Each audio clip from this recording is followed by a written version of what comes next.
Welcome to Talking Wildfire Indonesia. Today we're here in Kalimantan, Borneo. Borneo is in an interesting time for as far as fires. Borneo is transitioning from a fire-resistant ecosystem into a fire-dependent ecosystem.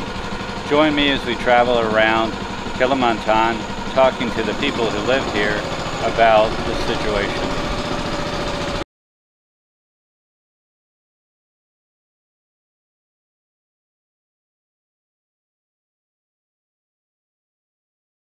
Hi and welcome. Today we're talking about fire research that's happening in Kalimantan. There's a lot of really interesting things happening, and here we'll tell you about them.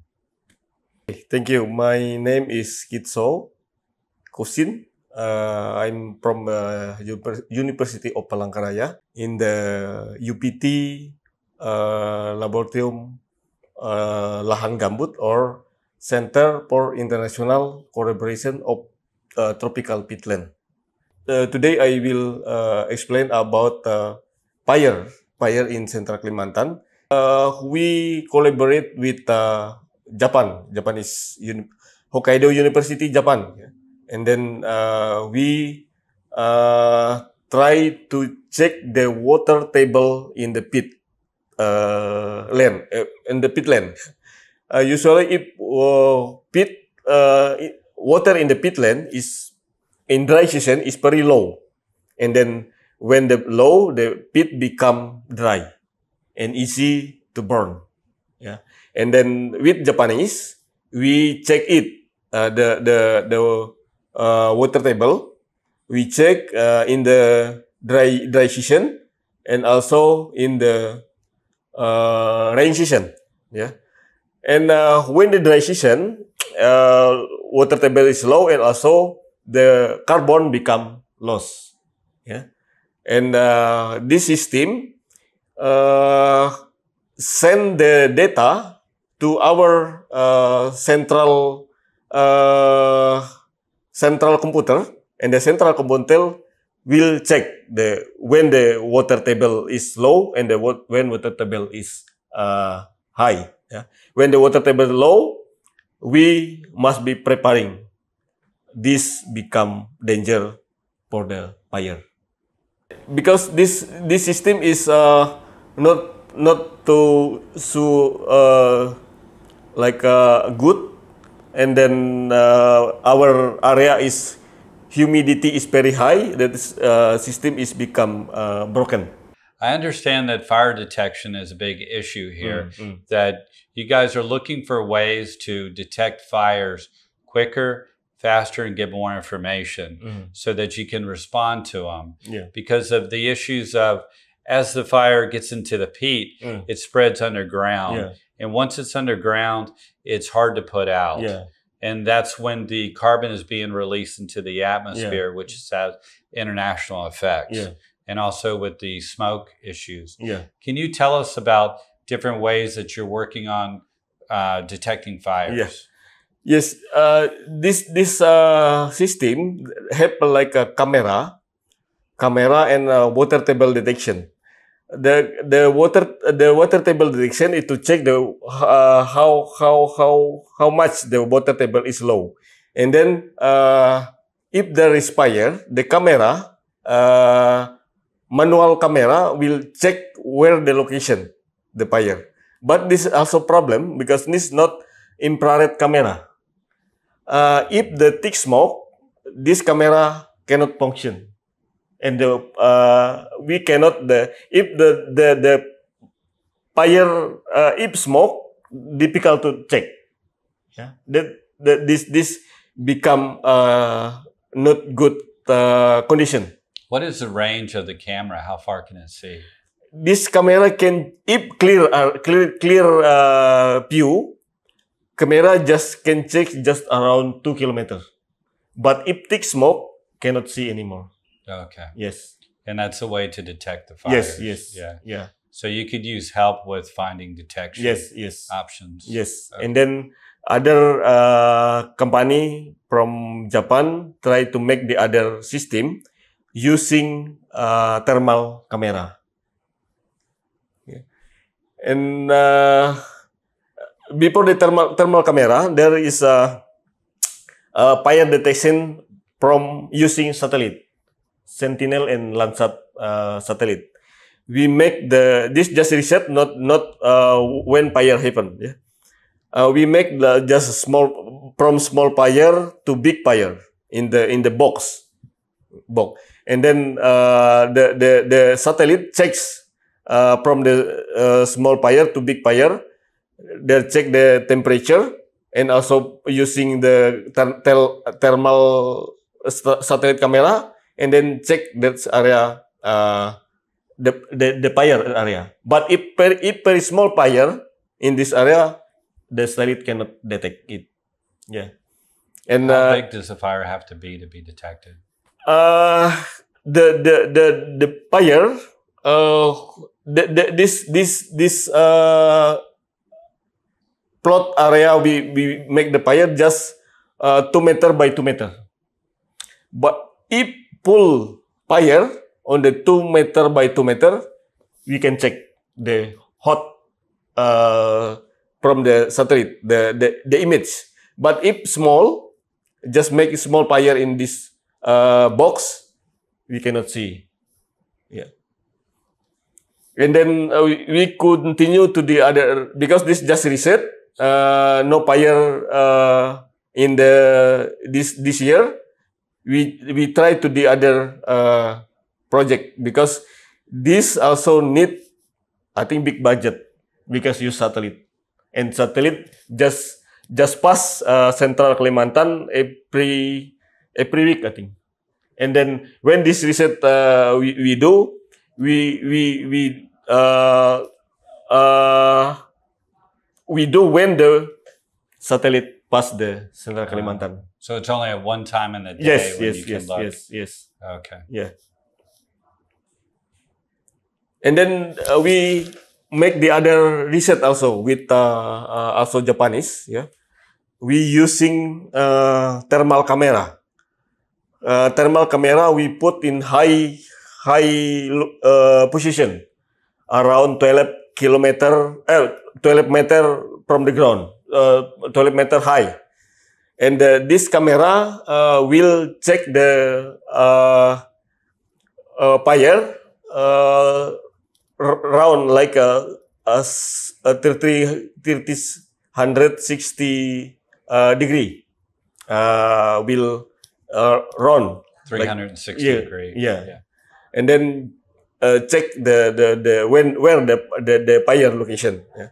But this also not good, because the high is not very high. Yeah? Because just 12 meter high.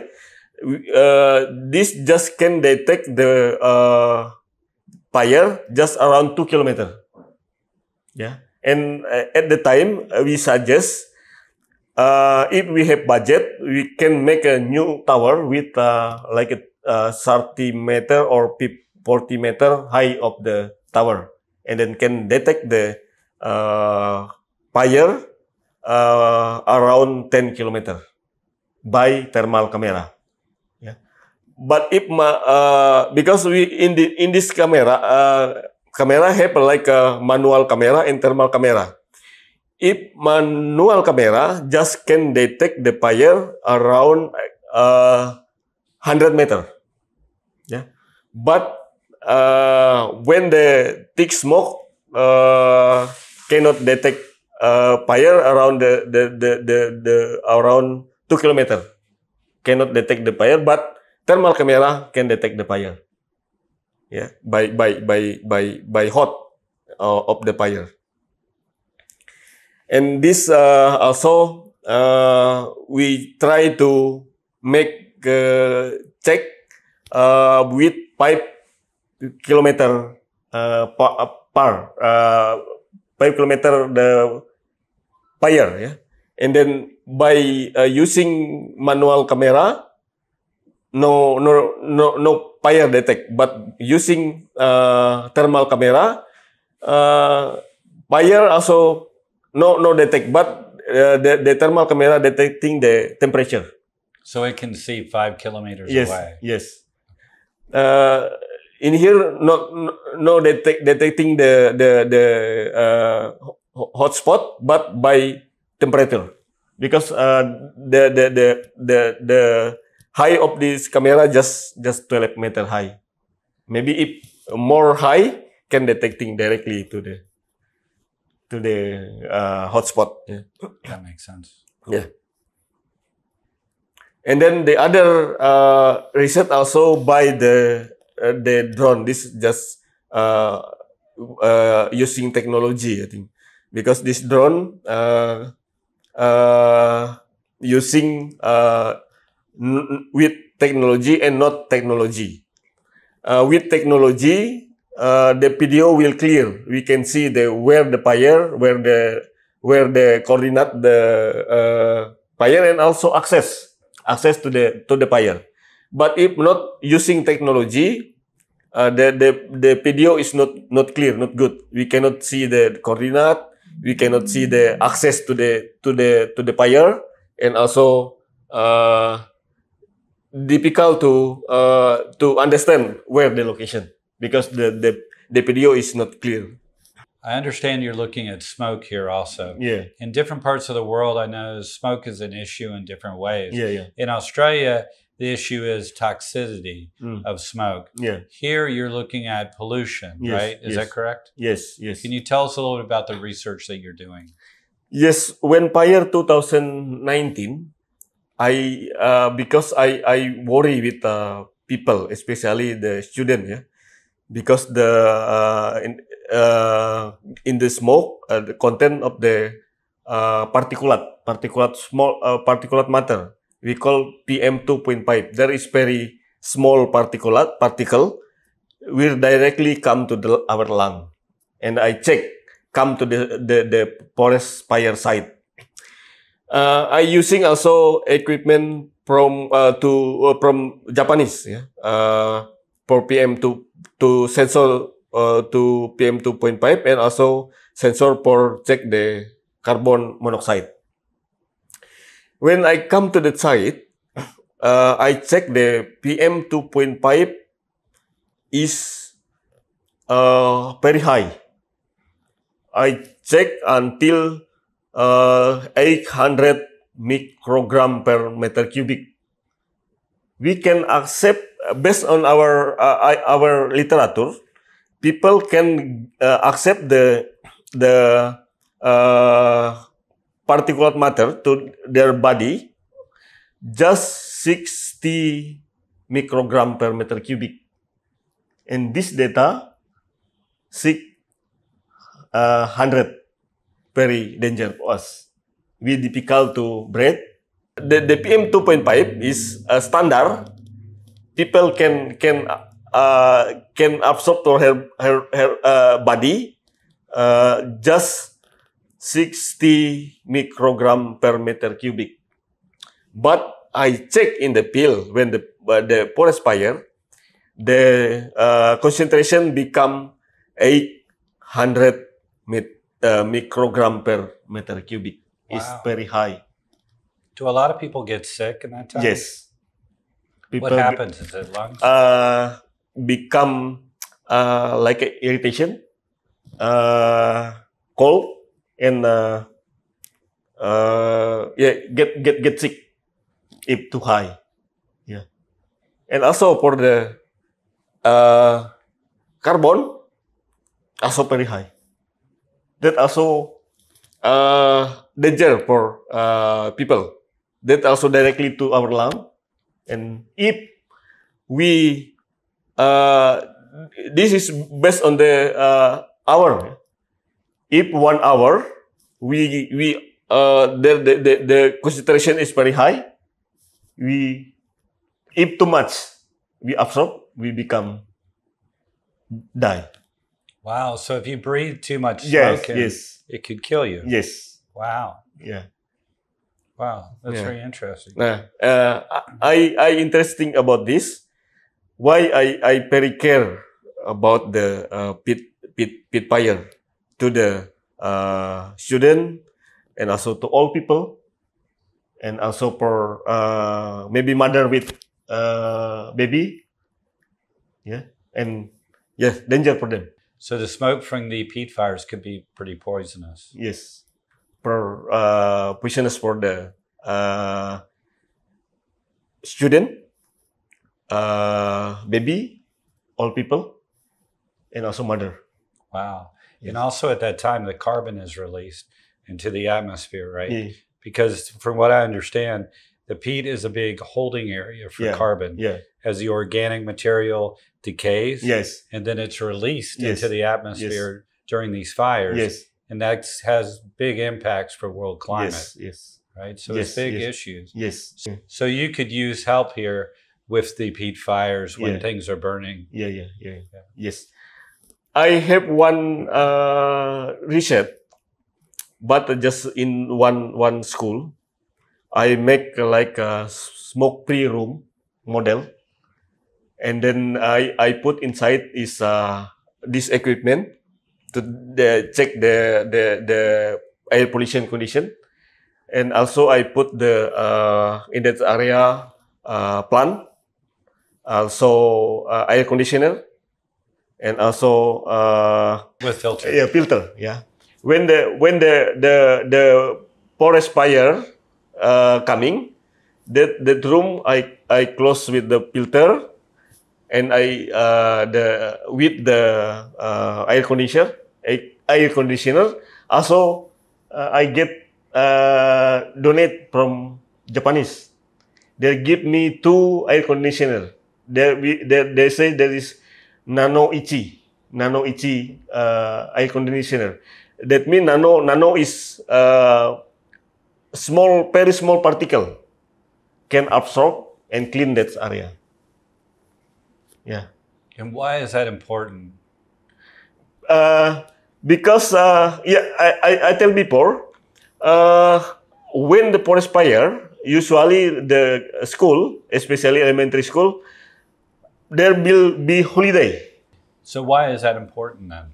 Yeah. When the forest fire, usually school, especially elementary school, become holiday because very thick smoke coming to the student. Student not safe because they are breathe with the thick smoke. If I using that smoke-free room, they're not holiday, they're still study, but keeping inside the smoke-free room because the smoke-free room already have like filter, also air conditioner, and then inside the room free of smoke. They still can continue the study. Yeah? That's great because if they didn't, then they wouldn't be able to go to school, right? Yeah. School would be canceled. Yes. And sometimes the fires last for many months. Yeah. So there would be no school in that time period. Yes. Wow, that's good. So Yeah. you're doing a pilot study to show how it is possible to make conditions where the kids can still go to school in the smoke. Yes. It's great. And also I check using the sensor. I compare inside the room with the inside the smoke-free room. The air pollution is very low, but I compare in the outside. The air pollution is very high. So it's a great project you're Yes. doing. Yes. I understand peat fires are different, that they can burn underground like coal fires. Yeah. Can you tell us a little bit about them and how they're fought? Okay. Usually, when the dry season, water table is very low. Usually, the water table low around 1 meter from the surface. And when fire coming, fire will go vertically to the pit until the water, and then stop, and then the fire will moving vertically. The difficult to stop the fire when the smoldering going. Yeah. One researcher from also Japanese using soap soap for stop the fire underneath smoldering. The system is we use a stick, and then stick coming to the fire in underneath, and then we spread, and the fire becomes stopped by soap. Our research also, one research, we try just use water to stop the fire underneath.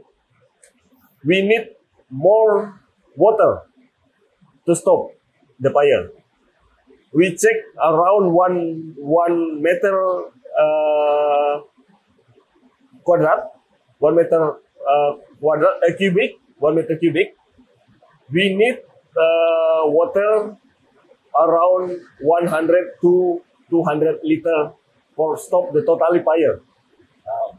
But if we use the soap, I think we just need around 10 until 20 liter of soap water, and then peat fire become stop like that. So it's good. It Yeah. will help. Yes, very help. That is help us, especially our power and also our time. I understand from my own experience that sometimes it's better to stop fires before they start. Yeah. And what is the research that's looking at fire prevention here? Yeah. I say before, because fire will coming on the pit because of the water table.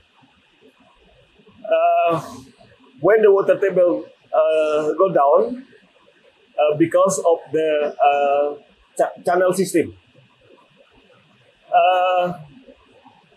usually a company will doing the start of planting in pit area. There must be make a channel for the water table is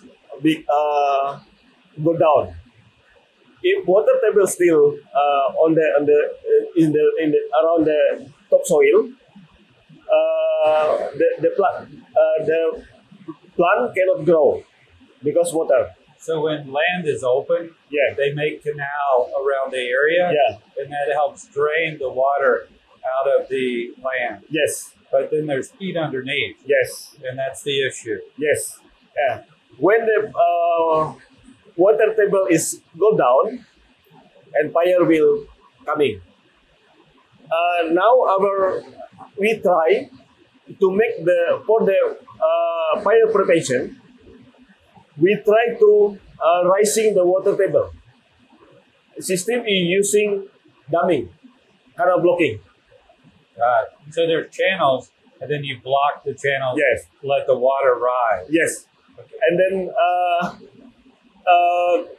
canal blocking, we block the canal. We hope the water table become high, and then pit become wet. If wet, pit become wet, and then not easy to burn. And also, when the wet, vegetation will growing well. Yeah.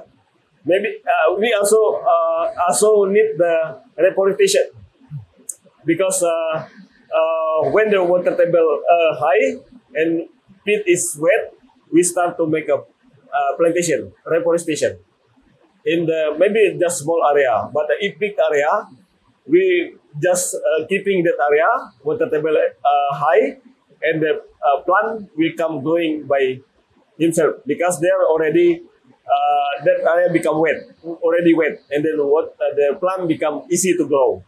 So in a reforesting area of peat, Yeah. swamp forest, Yeah. first you have to raise the level of water. Yeah. But then when the water is raised, then you can do the planting. Yes. But if you plant before the water is raised, it's too dry. Yeah. So nothing will survive. Yes. Only grass on Yes. top, right? Yes. Yes. Yes. Yeah. Well, what water table is rising, then plant can grow well. because plant need water to grow. Yeah? If no water, they will die. And why would you like the forest to grow back in the areas where the peat forest was? Yeah, we need forest regrowing again to protect the peat, because if no trees on the open area, become many things happen. Forest fire, carbon emission, and also gas will go out to the atmosphere. So it's better to make everything wet Yes, and then replant the trees to put them back. yes, Then that'll protect the peat. yes, It's like a layer. yes. When the water is raised, Yeah. how long must the water levels be up before the ground is re-saturated with water? Yes. We also have a reset to check the trees growing. After we rising the water table, we plant, but especially local trees. Local trees. We check one year is growing fast. We call Sorea Belangiran. Sorea Belangiran trees. 1 year already 1 meter. 1 meter or 1.5 meters high. After 2 years, more than 2 meters. Wow. 2 years. So without water, it wouldn't grow like that. No.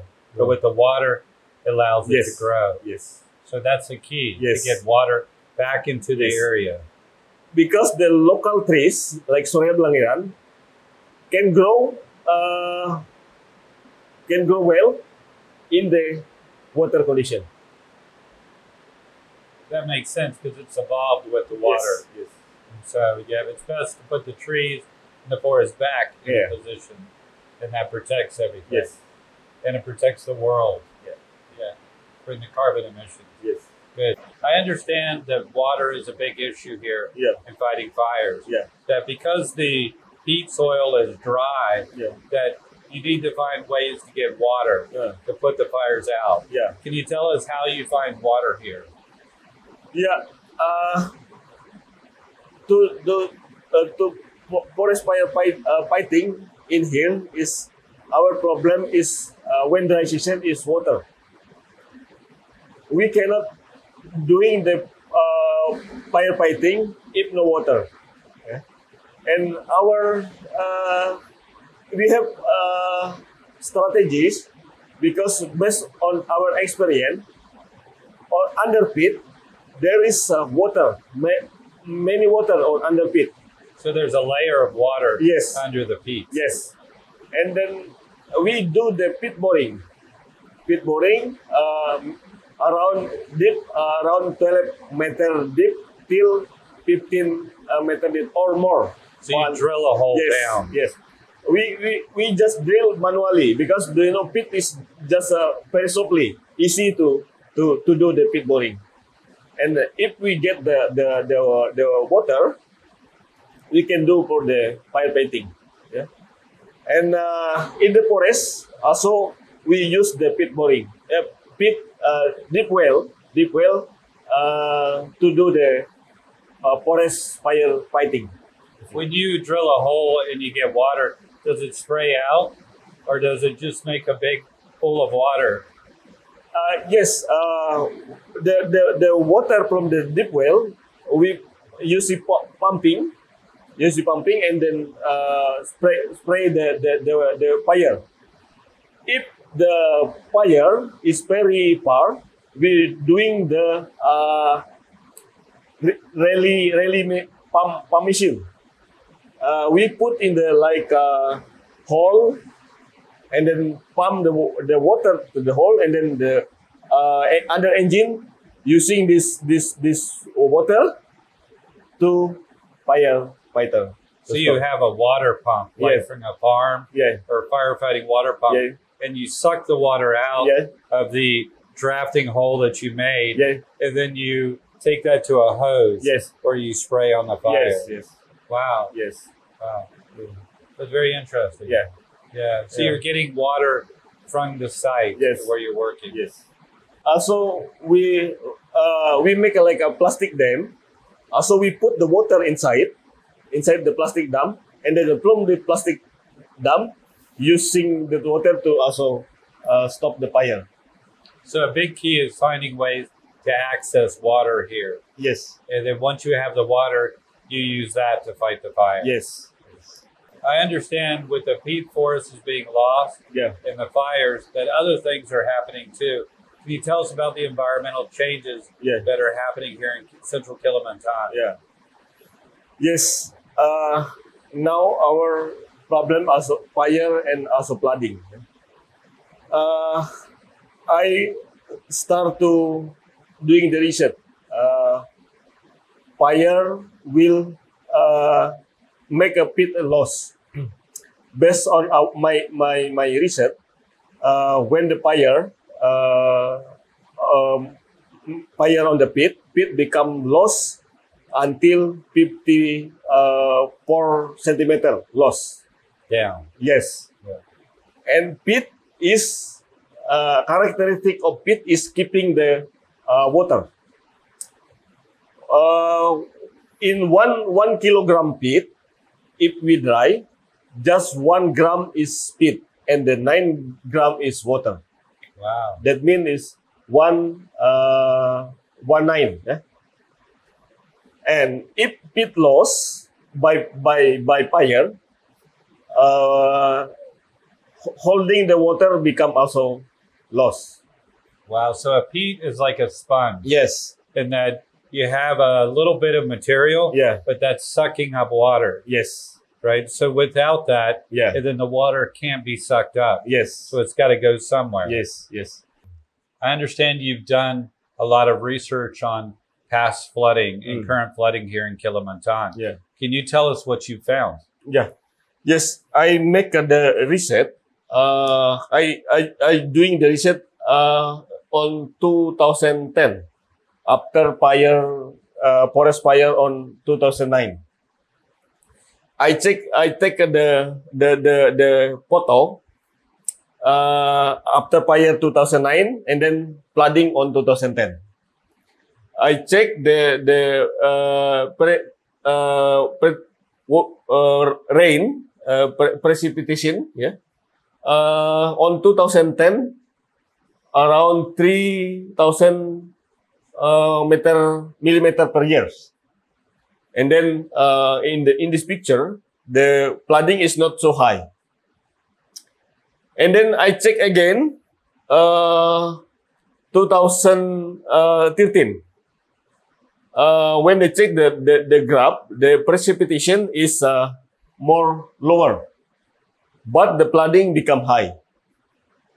Yeah, and then I check again in the same place and then take the picture after fire 2014 and 2015.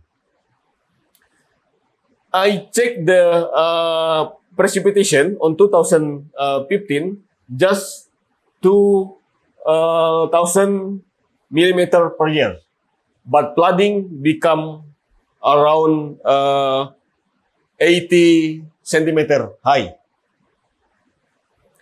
And continue the research to 2020. I check the precipitation just little high than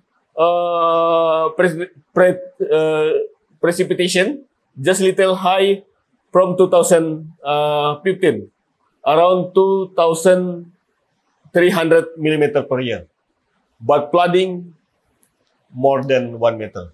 What do you think is happening? Because peat lost to absorb the water, because lost by fire and land use change.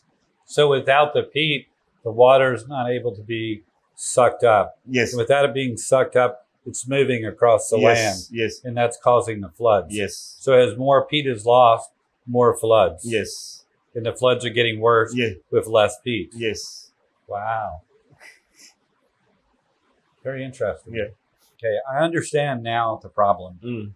As the peat is lost, the water can no longer be held and so it's creating flooding. But it's also the peat is being lost, and then it's going up into carbon releases, which is affecting the world's climate also. What can be done? What do you think? What can be done locally here in Indonesia, and then what can be done on an international level to help? Yes.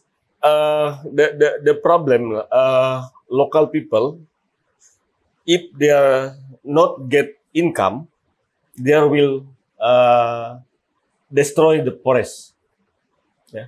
And now we try to local people, they are not destroy the forest to give the income for them. Look, like now we try bring them as the guide for the tourists. To have them become tourist guides. Yes, because they are know about the forest, know about the animal, know about what around the forest. If they are walking in the forest, they not get lost because they are know the forest. If they can ask the guide for the tourists, maybe good income for them. They will get income with many tourists coming because the tourists interest on the forest, on the animal, especially orangutan, and then they are bring to that side because they know where the orangutan place. Our thinking, because the forest fire or environmental problem, because the local people don't get income. They are just doing the illegal thing to get the income, like illegal logging, illegal mining, or illegal fishing or illegal hunting. They do to get the money.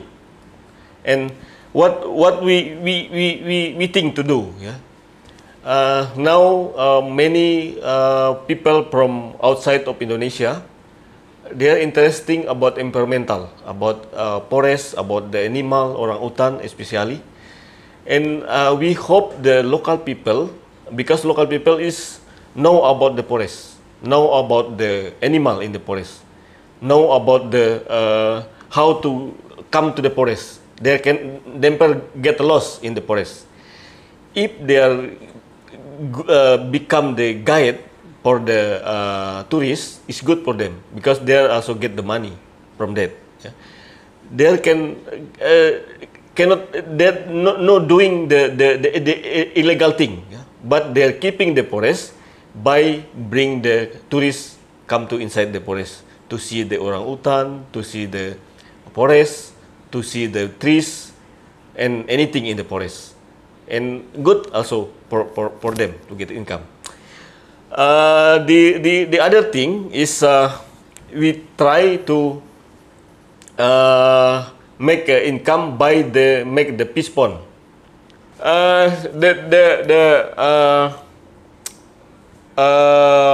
Peace pond or the hollow area, like a fish pond. Yeah, fish pond. But fish pond is like a trap because around the fish pond we make the pens. So the fish will go into it and can't come out. Yes. They go in by gate. Oh, okay. Get special gate. Special gate mean the fish can go in but cannot go out. Oh, okay. That is special gate in the pens. Yeah. And when the water in the river is low in dry season, the fish inside the already inside the pen cannot out, and there are many fish inside the pen. And in 2013, we doing the research also. In the side the pens, we collect fish around 60 kilogram of fish inside the pen. So it's working. Yes, working. And then fish can sell to the market, and local people get income from that. The fish usually very expensive Yeah, because peace is local peace. Yeah, expensive if we sell to the market. Can you tell us a little bit about fishermen and fires? Yeah. In the system of peace pond also like to local people not going to the forest to fishing to get the fish, because we also doing the research. Fire also coming from fishermen. Usually they are coming to the forest fishing, and then in the forest there is many mosquito. From protect them from mosquito, they make a fire.